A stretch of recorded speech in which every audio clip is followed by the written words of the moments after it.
Hello everyone, welcome to Crystal IQ knowledge. इस video में हम पढ़ेंगे क्लास 10th पॉलिटिकल साइंस का चैप्टर 2 फेडरलिज्म। ओके, तो प्रीवियस चैप्टर में हमने पढ़ा था वर्टिकल डिवीजन ऑफ पावर। दो तरीके से पावर को डिवाइड किया जाता है। एक होता है हॉरिजॉन्टल डिवीजन ऑफ पावर, जो कि हमने देखा था, क्या पढ़ा था, एग्जीक्यूटिव, लेजिस्लेचर एंड जुडिशरी के बीच में हॉरिजॉन्टल डिवीजन ऑफ पावर देखने को मिला था। वर्टिकल डिवीजन ऑफ पावर में क्या होता है, इसमें पावर जो शेयर होती है नेशनल गवर्नमेंट, स्टेट गवर्नमेंट और फिर नीचे लोकल सेल्फ गवर्नमेंट जो होती है ना। तो ये जो होता है वर्टिकल डिवीजन ऑफ पावर होता है। तो ये मेजर फॉर्म है जो अभी देखने को मिलता है मॉडर्न डेमोक्रेसीज में, जो फॉलो किया जाता है आजकल। वर्टिकल डिवीजन ऑफ पावर ही देखने को मिलता है, जिसको हम फेडरलिज्म भी कहते हैं, है ना।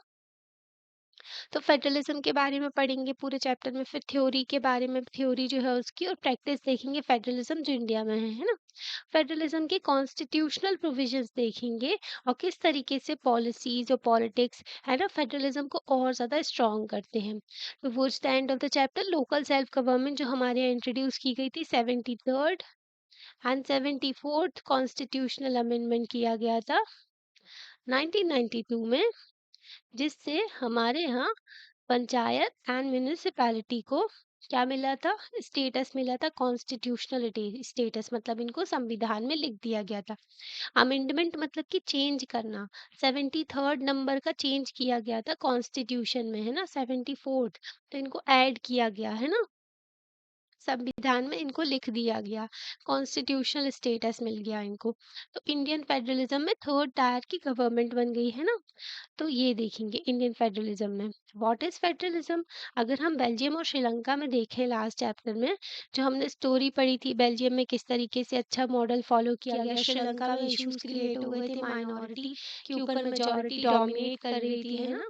तो इसको स्टोरी स्टोर करते तो देखते हैं हम, जो अगर रिकॉल करते हैं, सॉरी, तो रिकॉल करते हैं अगर हम स्टोरी को इसकी, तो हम देखते हैं कि जो बेल्जियम में ना मेजर कॉन्स्टिट्यूशन में चेंजेस किए गए थे, जिसकी वजह से क्या हुआ था, पावर जो थी सेंट्रल गवर्नमेंट की कम हो गई थी और रीजनल गवर्नमेंट को पावर दे दी गई थी।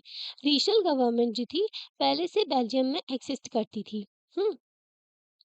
पहले क्या होता था, जो उनका रोल और पावर था, जो पावर थी वो उनको ना सेंट्रल गवर्नमेंट से मिलती थी। मतलब सेंट्रल गवर्नमेंट पहले जो है रीजनल गवर्नमेंट को पावर देती थी, है ना। पर 1993 में इन्होंने चेंज कर दिया और रीजनल गवर्नमेंट जो थी, अब उनको पावर किससे मिलने लगी, कॉन्स्टिट्यूशन से मिलने लगी, है ना। अब वो डिपेंडेंट नहीं है किसके ऊपर, सेंट्रल गवर्नमेंट के ऊपर। सेंट्रल गवर्नमेंट और जो नेशनल गवर्नमेंट होती है या फिर यूनियन गवर्नमेंट, है ना, वो पूरी कंट्री के लिए होती है ना। तो इनको मिल गई। बस बेल्जियम जो है यूनिटरी से फेडरल फॉर्म ऑफ गवर्नमेंट में हो गया। पहले यूनिटरी मॉडल था, मतलब जो नेशनल गवर्नमेंट है सबसे सुप्रीम है ना, उनकी बात सब लोग मानते हैं, है ना। फिर क्या हुआ, ये फेडरल फॉर्म में हो गया। अब दोनों को अपनी पावर्स मिल रही है, रीजनल गवर्नमेंट और फेडरल जो सेंट्रल गवर्नमेंट, उन दोनों को अपनी पावर मिल रही है संविधान से, है ना। पर श्रीलंका का अगर देखें तो श्रीलंका में ना जो सारी की सारी जो प्रैक्टिकल अगर देखें तो यूनिटरी सिस्टम वहां पर फॉलो किया जा रहा था, जहां पर नेशनल गवर्नमेंट के पास में सारी पावर्स थी, है ना। इसी की वजह से जब सिन्हाला कम्युनिटी जब पावर में आई तो उन्होंने क्या किया, जो तमिलियन कम्युनिटी को सप्रेस करना शुरू कर दिया। तो मेजॉरिटी का रूल हो गया था माइनॉरिटी के ऊपर। फिर सिविल वॉर की सिचुएशन बन गई, सिविल वॉर हो गई थी, है ना। तो तमिल लीडर्स जो थे श्रीलंका में चाहते थे कि वहां पर फेडरल सिस्टम हो, रीजनल गवर्नमेंट को भी पावर मिले, है ना। तो ये कंफ्यूज्ड है ये बच्चा। क्या कंफ्यूजन है इसको, कि इंडियन गवर्नमेंट को वो फेडरल बोले, यूनियन बोले या सेंट्रल गवर्नमेंट बोले। तो इसका आंसर अभी आपको आगे के चैप्टर में मिल जाएगा, कि इंडिया जो है बेस्ड है इस पे यूनिटरी सिस्टम भी है यहाँ पर और फेडरल सिस्टम भी है। तो इसको क्वाजी फेडरल कहते हैं, क्वाजी फेडरल कहते हैं। ओके, केसी वेयर ने कहा था इसको क्वाजी फेडरल, इंडिया को। तो इंडिया के फेडरलिज्म ना एक सिस्टम होता है गवर्नमेंट का, जिसमें पावर डिवाइड हो जाती है central authority and various constituent units in of the country. तो ये डेफिनेशन भी हो गई आपकी, है ना। इसमें क्या होता है कि ये सिस्टम है गवर्नमेंट का जिसमें पावर को डिवाइड किया जाता है सेंट्रल अथॉरिटी, ठीक है, और उनके जो नीचे हैं उनके साथ में पावर को डिवाइड कर दिया जाता है।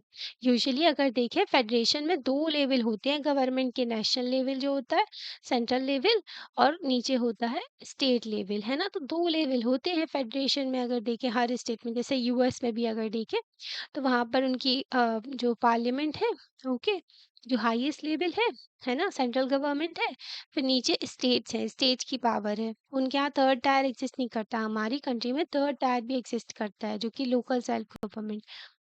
तो यहाँ पर ना, तो जो यहाँ पर फेडरेशन की बात की गई है, फर्स्ट होता है वो एक जो गवर्नमेंट है वो पूरे देश के लिए है, रिस्पॉन्सिबल है, जो नेशनल इंटरेस्ट के सब्जेक्ट्स हैं, जैसे कि दूसरी कंट्री के साथ में रिलेशंस हो गए, इंटरनेशनल रिलेशंस, है ना, कम्युनिकेशन नेटवर्क्स हो गए, सिक्योरिटी बनानी है, पूरे देश को सिक्योर रखना है ना, पूरे देश के लिए एक लॉ बनानी है। तो ये सारे नेशनल इंटरेस्ट के जो मुद्दे होते हैं ना, तो उनमें जो है कौन काम करता है? नेशनल गवर्नमेंट काम करती है, सेंट्रल गवर्नमेंट। जो दूसरी गवर्नमेंट होती है दूसरे लेवल की, वो क्या करती है, वो डे टू डे जो एडमिनिस्ट्रेटिंग सब्जेक्ट होते हैं ना वो सारी चीजें देखती है। जैसे स्टेट की हो गई, तो स्टेट अपने जो स्टेट गवर्नमेंट हो गई वो अपने स्टेट के लोग, जो लोग हैं, पीपल हैं, उनके लिए क्या काम कर रहे हैं ना, डे टू डे एडमिनिस्ट्रेशन वगैरह, कोई इशू अराइज हो रहा है तो उसके ऊपर कानून बना रहे हैं ना, तो उनकी स्टेट के अंदर ही पावर रहती है। तो वो स्टेट के लिए एडमिनिस्ट्रेशन का काम करते हैं। दोनों लेवल जो है गवर्नमेंट के इंडिपेंडेंट होते हैं, ठीक है, उनकी पावर जो होती है इंडिपेंडेंट होती है दोनों से। तो यहाँ पर देखो फेडरल पॉलिटिकल सिस्टम अगर देखने को मिलता है आज के टाइम पर, तो ये हो गया कनाडा, यूएस, है ना। ये जो है अलास्का रीजन है, ये क्या है, अलास्का रीजन है, ओके, जो कि रशिया ने बेच दिया था यूएस को, ठीक है, तो यूएस ने इसको खरीद लिया था अलास्का को, है ना। ये मेक्सिको हो गया, ये कैरेबियन आइलैंड्स हो गए, है ना। यहाँ पर कैरेबियन, ये लेटिन अमेरिका, जिसको साउथ अमेरिका भी कहते हैं, है ना।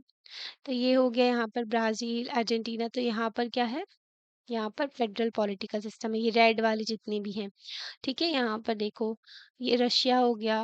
तो रशिया में तो अब यूनिटरी मॉडल कम्युनिज्म है ज़्यादातर, मतलब वहाँ पर वन पार्टी जो है उसके एक लीडर है वही डोमिनेट करते हैं ना।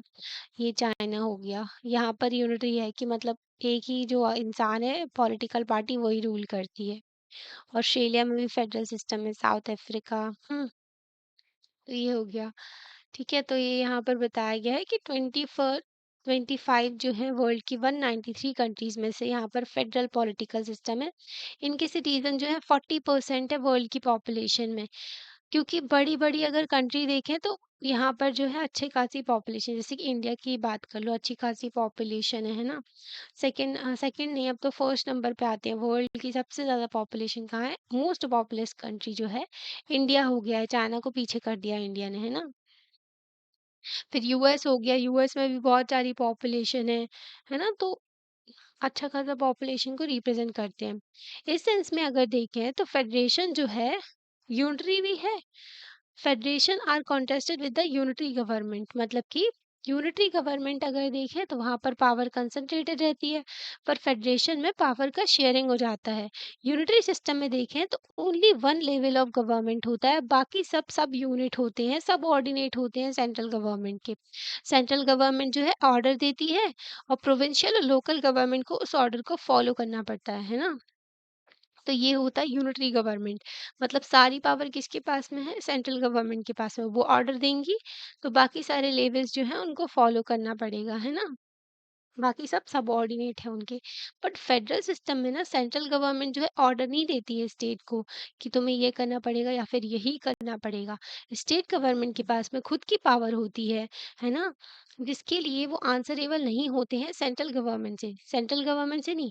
हमारे यहाँ जो होता है अगर देखें तो ज़्यादातर जो है जनता के लिए आंसरेबल रहते हैं, कि अगर गवर्नमेंट ने कुछ भी गलत किया तो फिर पीपल उनको बताएंगे, हटा देंगे पावर से, है ना, इलेक्शन के थ्रू। तो यहाँ पर देखें तो स्टेट गवर्नमेंट जो है उनकी पावर इंडिपेंडेंट होती है सेंट्रल गवर्नमेंट से, ठीक है। तो इन दोनों के बारे में हम सेपरेटली देखते हैं। हम्म और ये जो है दोनों अगर दोनों गवर्नमेंट है ये सेपरेटली आंसरेबल होती है पीपल के लिए। अब नेशनल गवर्नमेंट भी और स्टेट गवर्नमेंट भी, ऐसा भी हो सकता है कि नेशनल गवर्नमेंट में कोई और पार्टी पॉलिटिकल पार्टी रूल कर रही हो और स्टेट में कोई और पॉलिटिकल पार्टी हो। अब हम फीचर्स देखेंगे फेडरलिज्म के। ठीक है, फीचर्स ऑफ फेडरलिज्म क्या है? फर्स्ट, देयर आर टू और मोर लेवल्स ऑफ गवर्नमेंट। तो यहाँ पर दो या दो से ज्यादा लेवल होते हैं गवर्नमेंट के, जैसे कि नेशनल और स्टेट, है ना? तो दो या दो से ज्यादा भी हो सकते हैं, जैसे कि हमारे देश में तीसरा लेवल भी है, पंचायत एंड म्युनिसिपैलिटी का, है ना? तो डिफरेंट टायर्स ऑफ गवर्नमेंट होते हैं, गवर्न करते हैं उन्हीं सिटीजन को, सेम सिटीजन को। बट उनका जो जुरिस्डिक्शन होता है ना, वो जो मैटर ऑफ लेजिस्लेशन में, टैक्सेशन, एडमिनिस्ट्रेशन में स्पेसिफिक होता है ना? मतलब इनकी पावर्स जो होती है डिफाइंड होती है, कि जैसे कि अगर स्टेट का देखें, तो स्टेट ना इसी एरिया में बस लॉ बना सकता है, इसी एरिया में अपने लोगों को गवर्न कर सकता है, दूसरे स्टेट की पावर में इंटरफेयर नहीं कर सकता, या फिर नेशनल लेवल की जो गवर्नमेंट है उनकी पावर्स में इंटरफेयर नहीं कर सकते। तो यहाँ पर जो होता है क्या, डिफरेंट टायर्स ऑफ जो गवर्नमेंट होती है, सेम सिटीजन को ही गवर्न करती है अपने जुरिस्डिक्शन के अंदर, है ना? अपने एरिया के अंदर वो गवर्न करते हैं। जो जुरिस्डिक्शन होता है रिस्पेक्टिव लेवल्स का और टायर्स ऑफ गवर्नमेंट का स्पेसिफाइड होता है कॉन्स्टिट्यूशन में, संविधान में लिखा गया है कि स्टेट की पावर इतनी है। ठीक है, ये पर्टिकुलर स्टेट है, इसकी पावर इतनी है, इसको इतना ही काम करना, मतलब कि इनको इतने पावर दी गई है कि ये कानून बना सकते हैं, है ना? नेशनल लेवल की गवर्नमेंट है, उनको अलग पावर दी गई है, तो ये सब स्पेसिफाइड है कॉन्स्टिट्यूशन में, लिखा गया है संविधान में, है ना? So existence and authority of each tier of government is constitutionally guaranteed। तो संविधान ने गारंटी किया है, इनको संविधान पावर दे रहा है ना? तो इसलिए ये फेडरल गवर्नमेंट है। फोर्थ फीचर अगर देखें तो फंडामेंटल प्रोविजन जो of the constitution can not be unitary change one level of the government. तो अगर देखें तो फंडामेंटल है ये प्रोविजन की, फेडरलिज्म इंपॉर्टेंट है ना? फेडरलिज्म लिखा हुआ है संविधान में, तो इसको अकेले जो है नेशनल लेवल की गवर्नमेंट चेंज नहीं कर सकती या फिर स्टेट लेवल की। दोनों को मिलकर के आना पड़ेगा कि इसको बदलना है, इसको चेंज करना है, तभी दोनों चेंज कर सकते हैं संविधान में, है ना? Such changes require consent of both levels of government. तो कंसेंट चाहिए दोनों लेवल ऑफ गवर्नमेंट का, नेशनल लेवल और स्टेट लेवल की, अगर इनको संविधान में चेंज करना है तो, है ना? तो जो फंडामेंटल प्रोविजन मतलब कि जो मोस्ट इंपॉर्टेंट प्रोविजन है संविधान के, वो अकेले नेशनल लेवल या फिर स्टेट लेवल की चेंज नहीं कर सकती। कोर्ट्स के पास में जो पावर है कि वो इंटरप्रिटेट कर सके कॉन्स्टिट्यूशन को and the powers of different levels of government. जो हमारी जुडिशरी है, आपने देखा है कितनी पावर है। जुडिशरी ने ही हमारे फंडामेंटल राइट्स को क्या किया है, एक्सपेंड किया है। हमने फंडामेंटल राइट्स आपको पढ़ाए थे, है ना? तो उनको बहुत ज्यादा एक्सपेंड किया है, इंटरप्रिटेट करते हैं संविधान को, बताते हैं कि इस प्रोविजन का मतलब क्या है ना? इसको और ज्यादा डिटेल एक्सप्लेन करते हैं, जैसे कि आर्टिकल 21 कितना ज्यादा एक्सपेंड हो गया है। आर्टिकल 21 में राइट टू लाइफ बस लिखा था, है ना? राइट टू लाइफ बस लिखा था, अब इसमें प्राइवेसी ऐड हो गया है, इसमें शेल्टर ऐड हो गया है, इसमें फूड ऐड हो गया है, right to privacy, shelter, food, justice, health add हो गया है। तो इतनी सारी ब्रॉड होता गया है, जैसे कि अब राइट अगेंस्ट क्लाइमेट चेंज भी हो गया है, क्योंकि क्लाइमेट चेंज की वजह से क्या हो रहा है, क्लाइमेट चेंज की वजह से अर्थ एनवायरनमेंट को नुकसान पहुंच रहा है ना? और ह्यूमन की हेल्थ को भी नुकसान पहुंच रहा है ना? हेल्थ को भी। तो क्लाइमेट चेंज के इश्यू को लेकर के अब कोई भी कोर्ट में जा सकता है कि हमारे संविधान जो है आर्टिकल 21 के खिलाफ है ये, है ना? अगर गवर्नमेंट को कुछ करना चाहिए। ओके, तो हाईएस्ट कोर्ट जो है वो क्या करते हैं, जो हमारे यहाँ वो पावर्स जो है कॉन्स्टिट्यूशन के और स्टेट लेवल की, जो सॉरी जो कॉन्स्टिट्यूशन में लिखा गया है, तो उस हिसाब से पावर बताते हैं नेशनल गवर्नमेंट की और स्टेट गवर्नमेंट की। ये एम्पायर की तरह एक्ट करते हैं अगर कोई डिस्प्यूट हो जाता है डिफरेंट लेवल्स में गवर्नमेंट की, है ना? तो इन अगर स्टेट लेवल और नेशनल लेवल की गवर्नमेंट लड़ने लगी आपस में, क्योंकि पॉलिटिकल पार्टीज ही होती हैं ये भी, है ना? जो रूल कर रही है, इनके बीच में कोई इशू आता है तो फिर जुडिशरी का रोल आता है, कोर्ट यहाँ पर रोल प्ले करते हैं, उनका डिस्प्यूट को सॉल्व करते हैं, है ना? कुछ भी अगर इशू आ गया उनके बीच में। इनकी फाइनेंशियल और ऑटोनॉमी भी बहुत जरूरी होती है, कि ये जो है अपने पैसे वगैरह का जो है इनकी चीजें, तो ये जो है ये भी स्पेसिफाइड होता है कि इनका सोर्स ऑफ रेवेन्यू, टैक्सेशन वगैरह जो लगाते हैं, तो ये जो है ईच लेवल गवर्नमेंट का उनका स्पेसिफाइड रहता है ताकि इनकी फाइनेंशियल ऑटोनॉमी बनी रहे। अगर पैसे नहीं रहेंगे तो वर्क कैसे करेगी एडमिनिस्ट्रेशन का गवर्नमेंट, है ना? तो फाइनेंशियल ऑटोनॉमी इम्पोर्टेंट होती है। तो इनका लिखा हुआ है कि इनका जो सोर्स ऑफ रेवेन्यू क्या है ना? ये सिक्स्थ फीचर हो गया। ओके, सेवेंथ फीचर जो है फेडरल सिस्टम जो है उनके डुअल ऑब्जेक्टिव होते हैं। फेडरल सिस्टम के दो ऑब्जेक्टिव होते हैं, उनको क्या करना है और किस तरफ उनको काम करना है। फर्स्ट होता है सेफगार्ड कर सके, प्रमोट करें unity of the country, while at the same time accommodate करें रीजनल डाइवर्सिटी। तो यूनिटी बना करके चलना, अपने देश को सबको साथ में लेकर के चलना। यूनिटी का मतलब यूनिफॉर्मिटी नहीं होता है ना? यूनिफॉर्मिटी डिफरेंट होता है ना? तो ये हो जाता है कि सभी लोगों को एक जैसा कर देना, पर यूनिटी में एकजुटता एक साथ लेकर के चलना। यूनिटी में रीजनल डाइवर्सिटी भी एक्सिस्ट करती है ना? अलग अलग लोग हैं, अलग कल्चर है, अलग रिलीजन है। तो डाइवर्सिटी को साथ लेकर के चलना है ना, और यूनिटी बना के चलना। जैसे कि हमारा देश बहुत ज्यादा डाइवर्स है, पर फिर भी हम एक साथ रहते हैं, यूनिटी के साथ लेकर के चल रहे हैं अपने देश को, है ना? तो ये हो जाता है फेडरल गवर्नमेंट में। फर्स्ट ऑब्जेक्टिव क्या है? यूनिटी भी लेकर के चलना और रीजनल डाइवर्सिटी को भी। टू एस्पेक्ट्स जो क्रूशियल है इंस्टीट्यूशंस में एंड प्रैक्टिस ऑफ फेडरलिज्म में। दो एक्सपेक्ट हैं जो कि बहुत ही इंपॉर्टेंट है, जो इंस्टीट्यूशंस के लिए और जो फेडरलिज्म के लिए। गवर्नमेंट जो है डिफरेंट लेवल्स में उनको एग्री होना चाहिए कि रूल्स हैं पावर शेयरिंग के। पहली बात, गवर्नमेंट माने कि ये जो रूल्स दिए गए हैं पावर शेयरिंग के, इनको फॉलो करे। इनको ट्रस्ट करना पड़ेगा, मतलब एग्रीमेंट जो इन्होंने किया है उस पे ट्रस्ट करना पड़ेगा। जैसे कि यूएस में ना सारे स्टेट साथ में आए और उन्होंने एग्रीमेंट किया और अपनी कंट्री को फेडरल बना लिया। जो 50 स्टेट करीब हैं यूएस में, वो सब साथ में आए और उन्होंने क्या किया, अपने देश को फेडरल गवर्नमेंट बना लिया और एक नेशनल गवर्नमेंट बना ली। तो ऐसे ही इस एग्रीमेंट पे इन लोगों को ट्रस्ट करना पड़ेगा, भरोसा होना चाहिए, है ना? कि फेडरलिज्म है ये, और फेडरलिज्म पे ये भरोसा करते हैं। आइडियल जो फेडरल सिस्टम है इसमें दो एस्पेक्ट्स होते हैं, mutual trust and agreement to live together. दो एस्पेक्ट्स बहुत ही ज्यादा जो इम्पोर्टेंट होते हैं इसमें, क्या कि म्यूचुअल ट्रस्ट, दोनों को एक दूसरे पे भरोसा होना चाहिए। नेशनल गवर्नमेंट हो गई और स्टेट गवर्नमेंट हो गई, है ना? और इनका ना साथ में रह सके और आगे लेकर के चल सके अपने देश का और उस एग्रीमेंट को, है ना? तो ये होता है। Exact balance of power between central and the state government very करता है वन फेडरेशन टू अनदर। जो बैलेंस ऑफ पावर है ना, वो भी अलग होता है। जैसे कि कभी कभी सेंट्रल गवर्नमेंट के पास में बहुत ज़्यादा पावर हो जाती है, स्टेट के पास में कम हो जाती है ना? हमारे देश में तो ऐसे ही होता है, पर जो यूएस में देखें तो वहाँ पर स्टेट के पास में बहुत ज़्यादा पावर्स होती हैं। तो बैलेंस ऑफ पावर भी लेकर के चलना पड़ता है। ये जो बैलेंस है डिपेंड करता है हिस्टोरिकल कंटेक्स्ट में। तो ये जो बैलेंस ऑफ पावर है ना, जैसे यूएस का हिस्ट्री ही ऐसी थी। यूएस में ना पहले ही वहां पर क्या किया था, स्टेट्स ज्यादा पावरफुल थे, स्टेट्स साथ में आए और उन्होंने फेडरेशन बनाया। पर हमारे इंडिया में नेशनल गवर्नमेंट ज्यादा पावरफुल थी, है ना? तो हिस्ट्री पे डिपेंड करता है कि फेडरेशन जो है उसमें पावर जो है, बैलेंस ऑफ पावर किस तरीके से डिपेंड करता है। टू रूट्स होते हैं यहाँ पर देखें तो, फेडरेशन के दो रास्ते हैं फेडरेशन की तरफ जाते हैं। जो क्या है, फर्स्ट तो है इन्वॉल्व करते हैं independent state coming together on their own to form the bigger unit, so that the by the pooling sovereignty, by the retaining identity, they can increase their security। तो ये क्या हो गया, कमिंग टुगेदर फेडरेशन हो गया। इसका मतलब हुआ कि सारे के सारे स्टेट साथ में आए। ठीक है, बहुत सारे स्टेट थे यहाँ पर, वो लोग सब साथ में आए, उन्होंने बोला कि हम एक फेडरल गवर्नमेंट बनाएंगे, नेशनल गवर्नमेंट की, है ना? अब वो क्या करेगी, ताकि उनकी सिक्योरिटी हो सके, उनकी आइडेंटिटी, उनकी सोबनिटी सेव कर सके, है ना?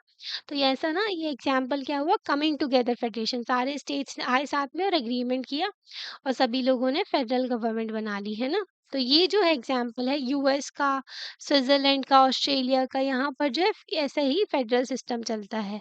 तो यहाँ पर ना सारे जो स्टेट्स होते हैं उनकी इक्वल पावर होती है और स्ट्रॉन्ग फेडरल गवर्नमेंट होती है ना? तो इसमें जो है स्टेट्स की पावर बहुत होती है, क्योंकि कमिंग टुगेदर फेडरेशन है, सारे स्टेट साथ में आए थे, है ना?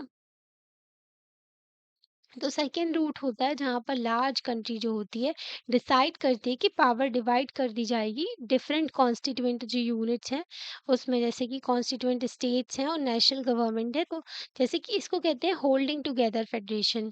इंडिया में देखें तो इंडिया एक यूनिटी पूरी कंट्री बना है ना, ठीक है? फिर उसके बाद में यूनिट जो अपनी ना पावर्स जो है कम कर दी, किसके थ्रू? स्टेट्स को दे दी गई पावर। तो ये क्या हो गया? Holding together federation. तो सेकंड रूट होता है कि डिवाइड कर देना अपनी पावर को स्टेट्स के साथ में, नेशनल गवर्नमेंट जो है अपनी पावर को डिवाइड कर देती है। इंडिया हो गया, स्पेन हो गया, बेल्जियम हो गया, तो यहाँ पर यही मॉडल फॉलो किया जाता है, जिसमें पावर्स को डिवाइड कर दिया जाता है स्टेट्स के साथ में। तो सेकंड कैटेगरी जो है सेंट्रल गवर्नमेंट, यहाँ पर क्या होता है? सेंट्रल गवर्नमेंट ज़्यादा पावरफुल होती है, क्योंकि जो है सेंट्रल गवर्नमेंट ने अपनी पावर जो है दे दी है, स्टेट को भी बाँट दी है स्टेट के साथ में। तो सेंट्रल गवर्नमेंट ज़्यादा पावरफुल होती है स्टेट से, है ना? तो अगर देखें तो डिफरेंट जो कॉन्स्टिट्यूएंट यूनिट्स है फेडरलिज्म के, उनकी अनइक्वल पावर्स होती हैं। सम यूनिट्स को स्पेशल स्टेटस मिलता है, इसी को जो है असिमेट्रिकल फेडरलिज्म भी कहते हैं, जहाँ पर जो है कुछ स्टेट को जो है स्पेशल पावर दी जाती है। अभी तक हमने क्या पढ़ा कि जो फेडरेशन होता है, उसमें क्या होता है? फेडरेशन में, फेडरल गवर्नमेंट में, तो यहाँ पर पावर शेयरिंग होती है, वर्टिकल डिवीजन ऑफ पावर होता है ना? वर्टिकल डिवीजन ऑफ पावर में इसमें क्या होता है? डिफरेंट लेवल्स जो है गवर्नमेंट की, उसमें पावर को डिवाइड कर दिया जाता है ना? तो पावर जो होती है, जो इसमें कमिंग टुगेदर फेडरेशन होता है और होल्डिंग टुगेदर फेडरेशन होता है। कमिंग टुगेदर में सारे स्टेट साथ में आते हैं और फेडरेशन बना करके पावर को डिवाइड करते हैं। और होल्डिंग टुगेदर फेडरेशन में क्या होता है कि ये जो यूनियन गवर्नमेंट जो थी, नेशनल गवर्नमेंट, उसने अपनी पावर स्टेट्स के साथ में डिवाइड कर दी। फेडरलिज्म में जो है पावर डिवीजन तो होता है, संविधान में भी इनकी पावर्स के बारे में लिखा जाता है, ताकि जो है उसकी म्यूचुअल रिस्पेक्ट होता है और एग्रीमेंट होता है कि सभी लोग साथ में रहें, है ना? म्यूचुअल ट्रस्ट होता है, सॉरी, म्यूचुअल ट्रस्ट होता है, भरोसा होता है, सभी लोग साथ में रहें। तो इस तरीके से फेडरेशन वर्क करता है। फेडरेशन में फाइनेंशियल ऑटोनॉमी भी बहुत ज़रूरी होती है, ताकि फाइनेंशियल सोर्सेज़ भी जो है दोनों के इंडिपेंडेंट हो। ओके, मतलब कि इनके फाइनेंशियल सोर्सेज डिफाइंड होते हैं कि ये ईच लेवल ऑफ गवर्नमेंट है, इनकी फाइनेंशियल ऑटोनॉमी ज़रूरी होती है, क्योंकि पैसा होगा तभी अच्छे से एडमिनिस्ट्रेशन कर पाते हैं, है ना? तो यहाँ पर ना एक डिबेट दी गई है, नेपाली सिटीजन है, वो चाहते हैं कि उनके यहाँ फेडरेशन हो सके, फेडरलिज्म आ सके, सॉरी, फेडरलिज्म आ सके, वो अपने नए संविधान में फेडरलिज्म के बारे में डालना चाहते हैं, है ना? तो यहाँ पर खागराज कहता है कि इसको फेडरलिज्म पसंद नहीं है, क्योंकि यहाँ पर जो है रिजर्वेशन ऑफ सीट्स हो जाएगा डिफरेंट कास्ट ग्रुप की, जैसे कि इंडिया में है कास्टिज्म। ये सब जो है पॉलिटिक्स की वजह से है। पॉलिटिकल पार्टीज जो हैं, पॉलिटिकल लीडर्स जो हैं, ये लोग कास्ट को इतना बढ़ावा देते हैं, ये लोग जो है रिजर्वेशन को ऐसा करते हैं। मतलब रिजर्वेशन जो था अपलिफ्टमेंट के लिए लाया गया था, अब ये पूरा पॉलिटिक्स, पॉलिटिकल जो वोट बैंक है उसके ऊपर डिपेंड हो गया है पूरा का पूरा, है ना? ये लोग एजुकेशन सिस्टम को स्ट्रांग नहीं बनाते हैं, ये लोग जो है यूथ को एम्पावर नहीं करते हैं, ये इतना काबिल नहीं बनाते इंसान को कि उसको जो है ये सब चीज़ों की ज़रूरत ही ना पड़े रिजर्वेशन को। ये जो है रिजर्वेशन के नाम पर खेलते हैं ये पॉलिटिकल लीडर्स अपने, है ना? गवर्नमेंट स्कूल की हालत देख लो, कभी नहीं सुधारेंगे। उस गवर्नमेंट स्कूल में कभी अपने बच्चे को नहीं पढ़ाएँगे। ये अगर ऐसा हो जाए कि सारे के सारे जो एमपी, एमएलए हैं, उस स्टेट में अगर देखें, उस कॉन्स्टिट्यूएंसी में, वहाँ के बच्चे जो हैं उसी गवर्नमेंट उनके बच्चे जो हैं, जो एमपी, एमएलए हैं, कलेक्टर हो गए, सारे के सारे जितने भी यहाँ पर रिप्रेजेंटेटिव हैं, अगर इनके बच्चे उसी गवर्नमेंट स्कूल में जाकर के पढ़ेंगे ना, तो कभी नहीं पढ़ाएँगे ये लोग अपने। अगर उसी गवर्नमेंट स्कूल में जाके पढ़ेंगे ना, तो गवर्नमेंट स्कूल जो है उसकी हालात मतलब सब बदल जाएँगी। गवर्नमेंट स्कूल इतना अच्छा बन जाएगा। अगर उसी हॉस्पिटल में जाएँ जिस पे गरीब इंसान जाता है, ठीक है? गवर्नमेंट हॉस्पिटल चेंज हो जाएँगे अगर ये लोग जाने लगे तो, है ना? तो ये अपने हिसाब से चलते हैं, ठीक है? तो ये जो है इनके बच्चे अच्छे-अच्छे स्कूलों में पढ़ते हैं, ठीक है? ये जनता के नौकर कहते हैं अपने आप को, एमपी, एमएलए, है ना? सारा पैसा जो है जनता का लूट के बैठ जाते हैं करप्शन करके। और रिजर्वेशन वाली politics, caste politics, religion politics, ये सब खेलते हैं और फिर हुँ। तो अगर देखें तो ये जो है ये बोल रही है सरिता कि इसकी कंट्री इतनी बड़ी नहीं है कि फेडरलिज्म की ज़रूरत पड़े, इनकी छोटी-सी कंट्री है ना? तो बाबूलाल कहता है कि होपफुल है कि जो तेराई रीजन है, मतलब जो नेपाल है ना, इसके नीचे वाला जो रीजन है उसको तेराई रीजन कहते हैं, है ना? ठीक है, तो यहाँ पर ना, क्योंकि यहाँ पर बहुत सारी रिवर्स आती हैं, ये आपने ज्योग्राफी में पढ़ा होगा, भाबर, खंडार, जो तेराई रीजन होता है ना? तेराई में बहुत ज़्यादा दलदला और पानी वाला रीजन होता है ना? तो यहाँ पर जो है ज़्यादा ऑटोनॉमी मिल जाएगी और अपनी स्टेट गवर्नमेंट बना सकते हैं, है ना? राम गणेश कहता है कि इसको फेडरलिज्म पसंद है, क्योंकि यहाँ पर इसका मतलब क्या होगा कि पावर जो है, जो पहले उनके किंग जो यहाँ पर अभी भी राजा महाराजा चलते हैं, तो उनके किंग जो है उनसे पावर हट करके किसके पास में, इलेक्टेड रिप्रेजेंटेटिव्स के पास में हो जाएगी, है ना।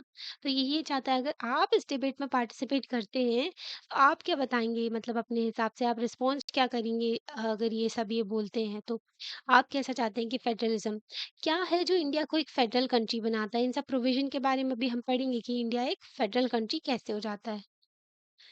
We have earlier seen how small countries like Belgium, Sri Lanka face so many problems of managing diversity. तो हमने देखा किस तरीके से बेल्जियम हो गया, श्रीलंका हो गया, यहाँ पर कितनी प्रॉब्लम गई थी कि डाइवर्सिटी को मैनेज नहीं कर पा रहे थे। पर हमारी कंट्री इतना बड़ा देश है ना, 140 मतलब 141 करोड़ की पॉपुलेशन है ना, और इतनी सारी लैंग्वेजेस हमारे यहाँ, 22 लैंग्वेजेस तो कॉन्स्टिट्यूशन में मेंशन है, 8th शेड्यूल में है ना। जो अगर सर्वे कंडक्ट कराया जाए तो 1500 से ज़्यादा लैंग्वेजेस तो हमारे यहाँ बहुत सारी है, मतलब हज़ारों लैंग्वेजेस बोली जाती हैं। इवन जहाँ तक 19,000 लैंग्वेजेस थी। हम मतलब याद नहीं है मुझे, पर हाँ, बहुत सारी लैंग्वेजेस एक्सिस्ट करती हैं हमारे देश में, है ना? रिलीजन भी इतने सारे, रीजन भी इतने सारे, है ना? सबकी अपनी-अपनी आइडियोलॉजी, सबके अपने-अपने व्यूज़ हैं, थॉट्स हैं। अब तो ये सोशल मीडिया के थ्रू और ज़्यादा चीज़ें भड़कने लगी हैं ना, फिर भी हमारा देश जो है अच्छा खासा चल रहा है ना, वास्ट इतनी बड़ी कंट्री में फेडरेशन और पावर शेयरिंग अरेंजमेंट भी ढंग से चल रहा है। क्यों चल रहा है ऐसा, मतलब कि क्योंकि हमारे संविधान की वजह से, हमारे जो कुछ भी हो जाए पर पॉलिटिकल लीडर्स इतना नहीं गिरेंगे कि हमारे देश को नुकसान पहुँचाए, है ना? ओके, तो संविधान की वजह से हमारा देश इतने अच्छे से चल रहा है ना, हमारा कॉन्स्टिट्यूशन इतने अच्छे से लिखा गया है। लाइफ डॉक्यूमेंट कहते हैं इसको, लिविंग डॉक्यूमेंट कहते हैं, क्योंकि इसमें चेंजेस भी कर सकते हैं हम टाइम के अकॉर्डिंगली। इंडिया जो है एक इंडिपेंडेंट नेशन आया बहुत पेन के बाद में, ब्लडी पार्टीशन के बाद में, है ना।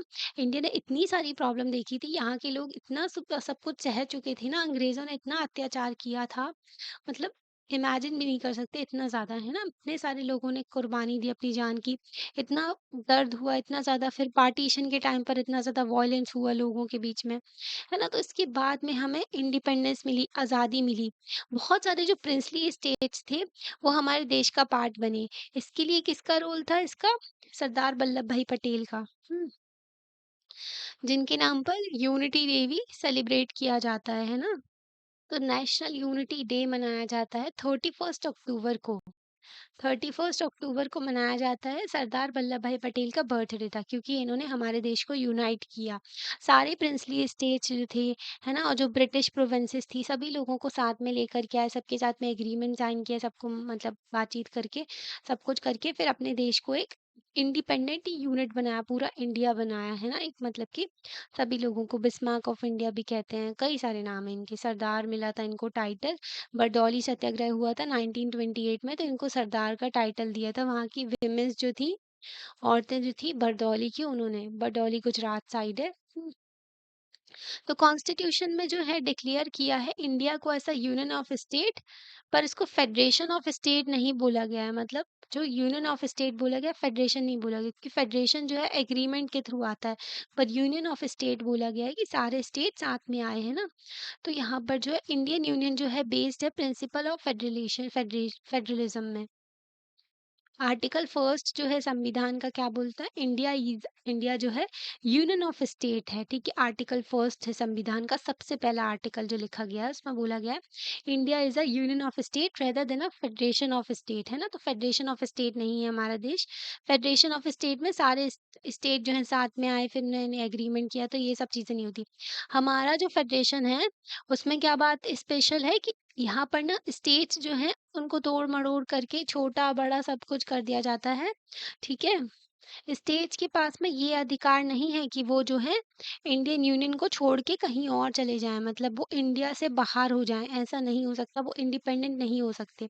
पर अगर देखें यूएस में उनके जो यूनियन है उनका जो है, तो उसमें ना स्टेट्स जो हैं अगर चाहें तो वो बाहर भी हो सकती हैं यूएस से, मतलब कि यूएस को छोड़ कर के वो, तो यूएस का स्टेट छोड़ कर के वो अपना इंडिपेंडेंट कंट्री भी बन सकती हैं, पर हमारे देश में ऐसा नहीं है, है ना? तो स्टेट ऐसे छोड़ के नहीं भाग सकते। मतलब कि अलग देश ऐसा कुछ ये सब नहीं एग्ज़िस्ट कर सकता, है ना? अभी हम 7 फीचर्स जो हमने पढ़े थे फेडरलिज्म के, तो उन सबको अप्लाई करेंगे अपने देश के ऊपर, है ना? तो कॉन्स्टिट्यूशन जो हमारा लिखा गया था, 2 टायर गवर्नमेंट थी यहाँ पर, ठीक है? यूनियन गवर्नमेंट और सेंट्रल गवर्नमेंट, है ना? तो यूनियन गवर्नमेंट हो गई, या फिर उनको सेंट्रल गवर्नमेंट या फिर यूनियन ऑफ इंडिया के नाम से रिप्रेजेंट करते हैं। स्टेट गवर्नमेंट हो गई। तो 2 लेवल हो गए गवर्नमेंट के, यूनियन गवर्नमेंट और स्टेट गवर्नमेंट। फिर इसके बाद में थर्ड टायर फेडरलिज्म का ऐड किया गया, है ना? जो कि पंचायत एंड म्युनिसिपैलिटी हो गया। पहले भी पंचायत एग्जिस्ट करती थी, पर इनके पास में कोई कॉन्स्टिट्यूशन स्टेटस नहीं था कि हाँ, संविधान में लिखा गया है। अब जो है 73rd and 74th constitutional amendment करके इनको ऐड कर दिया गया है, जो कि पंचायत हो गई और म्युनिसिपैलिटी हो गई। 74th जो अमेंडमेंट किया गया है ना, अब इनका जो है संविधान में इनके बारे में लिखा गया है ना? तो अभी देखें तो पंचायत जो होती है ना, तो पंचायत का नेशनल पंचायती राज डे भी सेलिब्रेट किया जाता है। ठीक है, पंचायती राज डे भी है। कब आता है ये? 24th अप्रैल को मनाया जाता है नेशनल पंचायती राज डे, है ना? तो यहाँ पर देखें तो कोई भी फेडरेशन है जो डिफरेंट टायर्स एंजॉय करते हैं, मतलब सेपरेट ज्यूरिसडिक्शन होता है उनका, एक स्पेसिफिक एरिया है कि उसमें वो लोग काम करते हैं, है ना? और जो है इनके पास में कई सारी पावर्स होती हैं। कॉन्स्टिट्यूशन जो है थ्री फोल्ड के बारे में डिस्ट्रीब्यूशन कर देता है, legislative powers union government and state government के अंदर ना। तो इनमें इन दोनों में पावर को डिवीजन कर दिया है संविधान ने। फर्स्ट जो है यूनियन लिस्ट है। यूनियन लिस्ट जो है, ये जो है 7th शेड्यूल में लिखा गया है ये सारी चीजें, कि 3 लिस्ट हैं, union list, state list and concurrent list. Okay. तो यूनियन लिस्ट में ना ऐसे सब्जेक्ट आते हैं जो कि नेशनल इंपॉर्टेंट के हैं, ये यूनियन गवर्नमेंट इस पे लॉ बना सकती है। नेशनल गवर्नमेंट जैसे कि नेशनल इंपॉर्टेंट, जैसे कि फॉरेन अफेयर्स हो गए, जो इंटरनेशनल चीजें हो गई है ना, जो दूसरे देशों के साथ में रिलेशन मेंटेन करना, है ना? कोई इशू आता है तो उसको सॉल्व करना, बैंकिंग हो गया, कम्युनिकेशन हो गया, करेंसी हो गया, और बहुत सारे सब्जेक्ट होते हैं। तो ये सब्जेक्ट्स जो हैं ये किसके अंदर आते हैं? यूनियन गवर्नमेंट के अंदर आते हैं। ये इसलिए इस लिस्ट में इंक्लूड किए गए हैं ऐसे सब्जेक्ट, क्योंकि इसमें यूनिफॉर्म पॉलिसी की ज़रूरत है। पूरे देश के लिए एक तरीके का कानून होना चाहिए कि फॉरेन अफेयर्स हमारे मेंटेन है, तो जैसे फॉर मतलब रिलेशन है सभी लोगों के साथ में, जो सारे देशों के साथ में एक से हो, है ना? कम्युनिकेशन नेटवर्क जो है पूरे देश का, है ना? तो इसमें यूनिफॉर्म पॉलिसी की ज़रूरत है। एक ही जो लॉ है, एक ही पॉलिसी है, वही फॉलो करनी चाहिए इस चीज़ों में, है ना? ऐसा नहीं हो सकता कि अलग-अलग स्टेट के अलग-अलग रिलेशन है अलग-अलग देश के साथ में, तो ये तो कुछ अलग ही हो जाएगा, है ना?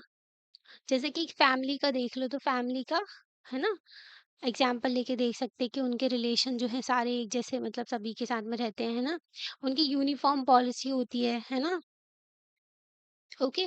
फिर अगर देखें यूनियन गवर्नमेंट जो होती है, लॉ बनाती है इन सब्जेक्ट्स के ऊपर जो मेंशन किए गए हैं यूनियन लिस्ट में। वैसे ही स्टेट लिस्ट में जो सब्जेक्ट्स मेंशन किए हैं उस पे स्टेट गवर्नमेंट लॉ बनाती है, जैसे कि लोकल इंपॉर्टेंस के।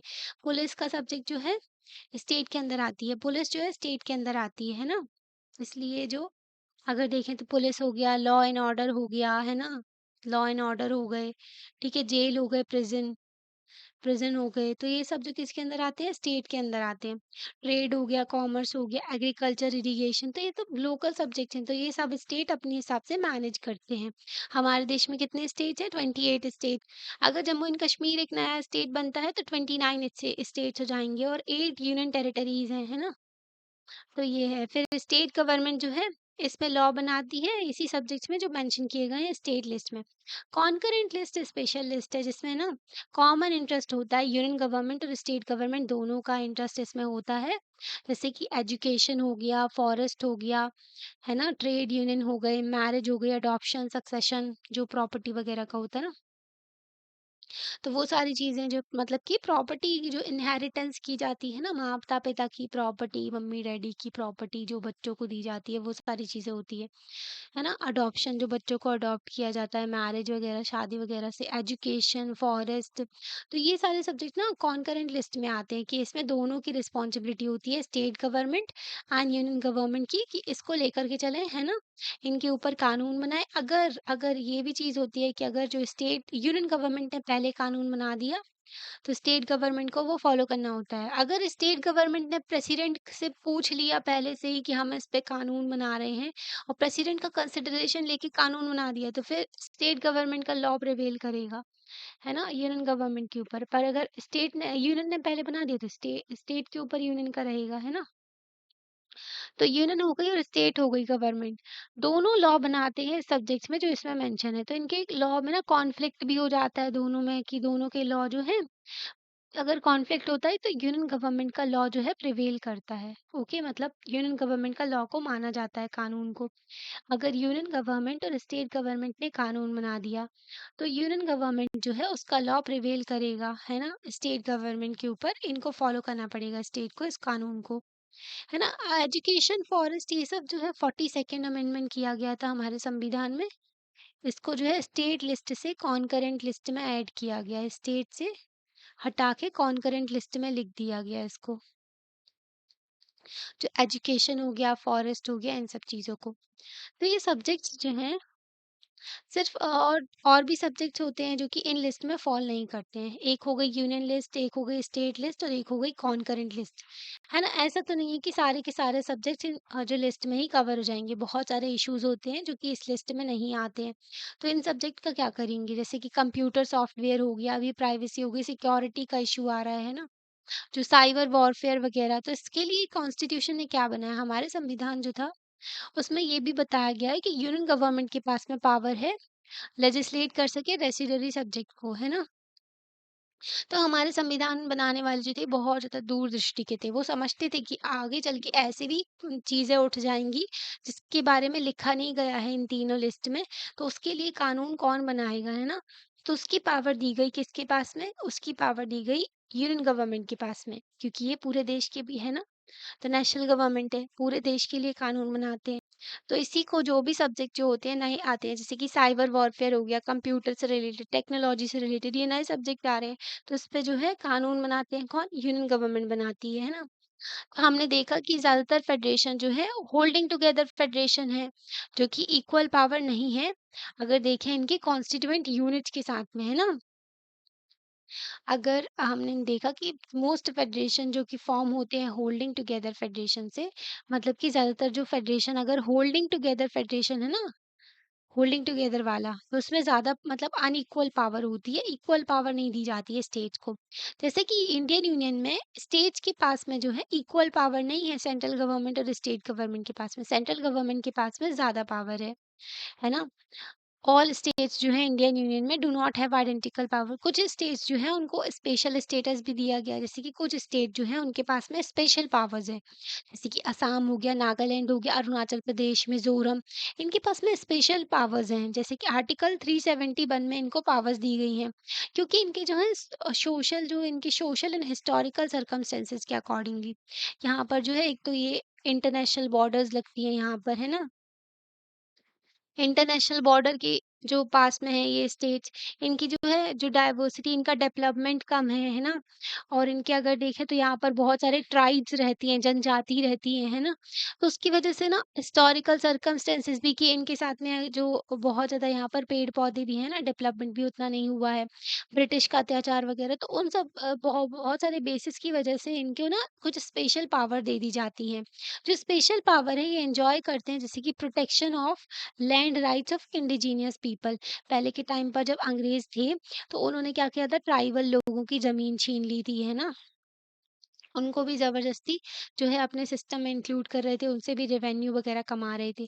तो इसलिए ना प्रोटेक्शन ऑफ लैंड राइट दिया जाता है स्पेशल पावर्स में कि उनके जो है अधिकार होंगे, उनकी जमीन, उनके कल्चर, इनको जो है एम्प्लॉयमेंट गवर्नमेंट सर्विसेज हैं तो उस पे प्रेफ़रेंशियल ट्रीटमेंट दिया जाता है, मतलब कि इनका डेवलपमेंट हो सके, इनको आगे लेकर के चल सके, इसलिए कुछ स्पेशल पावर दी गई है इन स्टेट्स को।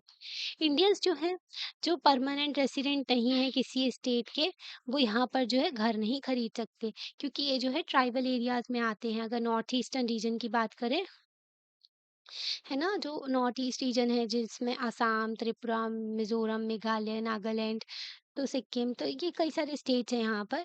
तो यहाँ पर ना इनकी जो ज्योग्राफी भी बहुत वल्नरेबल है, मतलब बहुत ज़्यादा पेड़ वगैरह और बहुत ज़्यादा फॉरेस्ट और हिली एरियाज़ हैं यहाँ पर, है ना?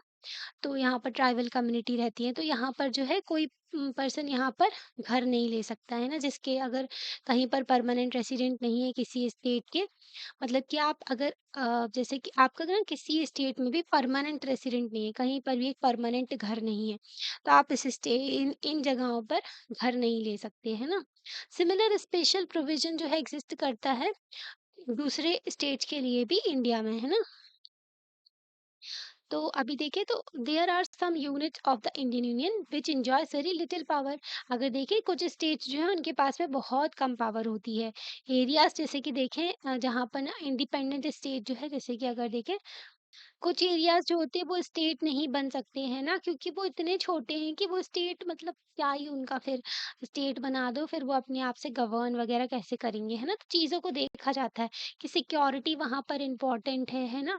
या फिर वहाँ पर स्ट्रेटेजिक इम्पोर्टेंस है, कंट्री के लिए, देश के लिए बहुत ज़्यादा इम्पोर्टेंट एरिया है वो, है ना? सिक्योरिटी मेंटेन करना देश का, उसका कल्चर डिस्टिंक्ट है, तो उन सारे एरियाज़ को जो क्या बना दिया जाता है, यूनियन टेरिटरी बना दिया जाता है। जैसे कि चंडीगढ़ हो गया, लक्षद्वीप हो गया, कैपिटल सिटी जो कि दिल्ली हो गई, है ना? तो ये क्या है, यूनियन टेरिटरीज़ हैं। इन टेरिटरीज़ में जो पावर स्टेट के पास में होती है, वो इनके पास में पावर नहीं होती है। यहाँ पर सेंट्रल गवर्नमेंट का कानून चलता है, यहाँ पर जो है स्पेशल पावर्स होती हैं जो कि दी जाती है यहाँ पर, और सेंट्रल गवर्नमेंट यहाँ पर रूल करती है। किसके थ्रू? गवर्नर के थ्रू, लेफ्टिनेंट गवर्नर के थ्रू, है ना?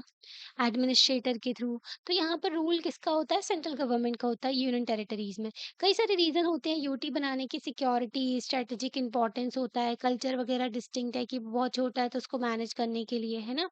और कैपिटल सिटी है तो उसको मैनेज करने के लिए, है ना? अगर यहाँ पर ना एक क्वेश्चन पूछ लिया, अगर एग्रीकल्चर, कॉमर्स जो है स्टेट सब्जेक्ट हैं, तो मिनिस्टर जो एग्रीकल्चर के हैं एंड कॉमर्स की कैबिनेट में क्यों है? ठीक है भाई, स्टेट अगर सब्जेक्ट है पर फिर भी पूरे देश का तो नहीं है ना, कैसे? अगर देखें तो हर स्टेट में एग्रीकल्चर होता है, हर स्टेट में जो ट्रेड होता है, कॉमर्स होता है ना? मतलब कि व्यापार वगैरह, तो पर्टिकुलर स्टेट के बस मिनिस्टर थोड़ी ना होंगे, पूरे देश के लिए भी होंगे ना, जो कि इन चीज़ों को मैनेज करते हैं। यूनियन गवर्नमेंट का लॉ प्रिवेल करता है ना? तो यूनियन गवर्नमेंट जो है मोस्ट पावरफुल है, तो यूनियन गवर्नमेंट अगर कोई फैसला लेती है तो इनको मानना भी पड़ता है ना? तो शेयरिंग ऑफ पावर्स जो है union government and state government के बीच में बेसिक स्ट्रक्चर है हमारे संविधान का।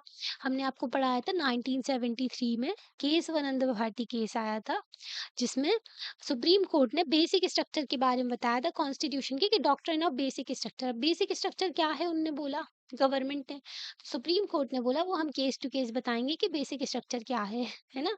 तो मतलब गवर्नमेंट को इनके ऊपर पावर जो चेक लगा दिया एकदम, कि अब गवर्नमेंट जो अपने दायरे से बाहर जाके काम नहीं कर सकती, है ना? तो जुडिशरी का इंडिपेंडेंट होना इसलिए ज़रूरी होता है कि वो ढंग से अपने देश को लेकर के चल सकते हैं, और लोगों का भला होता है इससे, है ना? नहीं तो गवर्नमेंट अपनी मनमानी करने लगेगी। तो जो बेसिक स्ट्रक्चर है, मतलब कि फेडरल गवर्नमेंट हो गया, तो ये बेसिक स्ट्रक्चर है अपने संविधान का, है ना? जो पावर शेयरिंग है जो है वो है basic structure. Independent judiciary, fundamental right जो हमारे संविधान ने हमें दिए हैं, है ना? हर एक सिटीजन को अधिकार दिया है, तो ये बेसिक स्ट्रक्चर है, इसको चेंज नहीं कर सकती गवर्नमेंट, क्योंकि राइट्स जो है चेक लगाते हैं किसके ऊपर? गवर्नमेंट को लिमिट करते हैं, गवर्नमेंट की पावर को लिमिट करते हैं। अगर गवर्नमेंट का कोई भी कानून जो फंडामेंटल राइट को वायलेट करता है, तो आप डायरेक्टली कोर्ट में जा सकते हो, है ना? और फिर इस कानून को खत्म कर देता है सुप्रीम कोर्ट, है ना? तो बेसिक स्ट्रक्चर, वैसे ही पावर शेयरिंग भी है, बेसिक स्ट्रक्चर है अपने संविधान का। तो इजी नहीं है कि पावर शेयरिंग वाले जो अरेंजमेंट में आप चेंजेस कर सके। पार्लियामेंट जो है उनका एक पूरा अरेंजमेंट होता है किस तरीके से चेंज करना होता है। पार्लियामेंट जो है अपने आप से पूरा चेंज नहीं कर सकती, जो क्या कहते हैं पावर शेयरिंग को, क्योंकि पावर शेयरिंग जो है स्टेट और सेंट्रल गवर्नमेंट दोनों की है ना? तो दोनों का कंसेंट ज़रूरी होता है इसमें। कोई भी चेंज करते हैं, पहले पास होगा पार्लियामेंट से 2/3 जो यहाँ पर 2/3 मेजॉरिटी के थ्रू, मतलब जो प्रेज़ेंट होते हैं ना वहाँ पर, तो उनमें से 2/3 मेजॉरिटी जो होगी, 2/3 लोग जो होंगे वहाँ पर, सॉरी, 2/3 जो मेजॉरिटी होगी वो यहाँ पर क्या करेंगी, इसको पास करेंगी। फिर हाफ ऑफ द स्टेट को इसमें से रेटिफ़ाई करना पड़ेगा, मतलब कि अगर अपने यहाँ 28 स्टेट्स हैं, तो यहाँ पर 14 स्टेट्स को ये रेटिफ़ाई करना पड़ेगा अपने लेजिस्लेचर में कि हाँ, ठीक है, हम इसको मानते हैं, है ना? फिर ही वो पावर शेयरिंग का स्ट्रक्चर चेंज होता है। और डिटेल में अगर देखें तो ऐसे ना चेंजेस तो संविधान में किए जाते हैं, अमेंडमेंट वगैरह किए जाते हैं, ये 3 तरीके से किए जाते हैं। एक तो होता है कि मेजॉरिटी के साथ में पास करके, तो जो चेंजेस किए जाते हैं ना, वो कभी-कभी अगर देखें तो मतलब 3 तरीके से किए जाते हैं। एक तो होता है मेजॉरिटी के साथ में, जो स्पेशल मेजॉरिटी के साथ में स्टेट से रेक्टिफाई करवाना, मतलब स्टेट से भी जो कंसेंट होना चाहिए स्टेट का भी, है ना? 50% स्टेट का, ओके? और कुछ प्रोविजंस ऐसे होते हैं जो सिंपल मेजॉरिटी के थ्रू नॉर्मली चेंज किए जा सकते हैं, है ना? इसमें किसी की ज़रूरत नहीं है, मतलब लोकसभा में जो राज्यसभा में तो वो उस तरीके से वो चेंज कर लेते हैं। कुछ होते हैं स्पेशल मेजॉरिटी के थ्रू, मतलब कि इसमें सिर्फ पार्लियामेंट ही चेंज करती है, इसमें स्टेट का कोई रूल नहीं होता, है ना? 3 तरीके से चेंजेस किए जाते हैं। तो ये जो है अमेंडमेंट भी आर्टिकल जो है 368 में अमेंडमेंट के बारे में लिखा गया अपने संविधान का है। तो यहाँ पर हमारी जुडिशरी जो है बहुत ही इम्पोर्टेंट रोल प्ले करती है कि इम्प्लीमेंटेशन देखती है कि संविधान के प्रोविजंस का होता है कि नहीं हो रहा है। प्रोसीजर प्रोसीजर जो है, प्रोविजन जो है, मतलब कि संविधान के अकॉर्डिंगली चल रहे हैं कि नहीं स्टेट गवर्नमेंट और जो यूनियन गवर्नमेंट है ना। अगर ये लोग नहीं चलते हैं तो फिर जुडिशरी अपने फॉर्म में आ जाती है और फिर इनके ऊपर डंडा करती है, फिर इनको मानना ही पड़ती है जुडिशरी की। In case of any dispute, कोई भी डिवीजन हो जाता, मतलब डिस्प्यूट आता है, कोई भी ये लोग लड़ने लगते हैं, जब सेंट्रल और स्टेट गवर्नमेंट बहुत लड़ते हैं, है ना? अगर डिफरेंट पॉलिटिकल पार्टीज होती है, नेशनल गवर्नमेंट और स्टेट गवर्नमेंट, है ना? तो ये लोग सुप्रीम कोर्ट, हाई कोर्ट में पहुंच जाते हैं लड़ लड़ के, है ना? फिर क्या होता है, फिर सुप्रीम कोर्ट, हाई कोर्ट इनका लड़ाई झगड़ा सुलझाते हैं ना, फिर ये लोग जो क्या करते हैं, इनका रेज़ोल्यूशन करवाते हैं कि ठीक है भाई मत लड़ो ये वो, है ना? तो फिर इनका सॉल्यूशन निकालते हैं। यूनियन एंड स्टेट गवर्नमेंट जो है इनके पास में पावर होती है कि ये अपने टैक्स वगैरह लगाएँ और पैसे कमाएँ, है ना? और फिर वो टैक्स के पैसे को चोरी करें खुद ही, और जो एमपी, एमएलए को स्कीम के नाम पर पैसे दें, और फिर जनता का पैसा इनकी जेब में जाता है एमपी, एमएलए की। हाँ, हाँ, ये होता तो है रियल में, है ना? पर अगर देखें तो किताबों में तो अच्छी-अच्छी बातें होती हैं ना। तो यूनियन और स्टेट गवर्नमेंट ये लेवी करते हैं, टैक्स लगाते हैं, है ना? ये अपना टैक्स वगैरह इनके सोर्सेज़ होते हैं। जैसे कि अगर देखें तो स्टेट के पास में जो है अल्कोहल का पावर होती है, अल्कोहल के ऊपर, ठीक है? तो ये अल अरे यार गलत। तो यहाँ पर टैक्स लगाते हैं ये, है ना? तो अगर देखें तो पहले तो ये बीमार करते हैं, ये सारी गुटखा, तम्बाकू ये सब पे टैक्स लगा कर के, फिर उसके बाद में सॉरी बीमार मतलब ये अलाउ करते हैं ये सारी चीज़ें, गंदी चीज़ें बेचने के लिए। फिर जब जनता बीमार होती है तो बोलते हैं हम हेल्थ के लिए ये स्कीम लेकर के आए हैं, वो स्कीम लेकर के आए हैं, है ना? पहले तो बीमार करो, फिर उसके बाद में ठीक करने के लिए दवा दो, है ना? अब वो भी ठीक नहीं हो पाते लोग। तो ये भी चलता है अपने देश में। तो यहाँ पर इनकी रिस्पॉन्सिबिलिटीज़ भी होती है एक-दूसरे, मतलब जो स्टेट गवर्नमेंट, सेंट्रल गवर्नमेंट इनकी, है ना? और इनके टैक्सेस के सोर्सेज़ भी अलग-अलग होते हैं, है ना? ओके, तो इतना पढ़ लिया। अभी आपका लेक्चर हो रहा है बड़ा, तो अब देखेंगे सेकंड पार्ट में आगे का चैप्टर, है ना? तो यहीं से पढ़ेंगे, पोखरण के बारे में भी आपको बताएँगे जो अपने यहाँ न्यूक्लियर टेस्ट हुआ था, है ना? तो यहाँ पर छोटा-सा स्टोरी दिया गया है, मतलब स्टोरी तो नहीं है, पर हम आपको और भी बताएँगे, ओके? तो मिलते हैं नेक्स्ट पार्ट में, आप देखना ज़रूर, हाँ, पार्ट 2, ओके? इस चैप्टर का। तो फिर थैंक यू, कैसा लगता है आपको वीडियो? आप लाइक करके बता सकते हो, और चैनल को सब्सक्राइब भी कर सकते हो और अपने फ्रेंड्स के साथ में शेयर भी कर सकते हो। Thank you so much.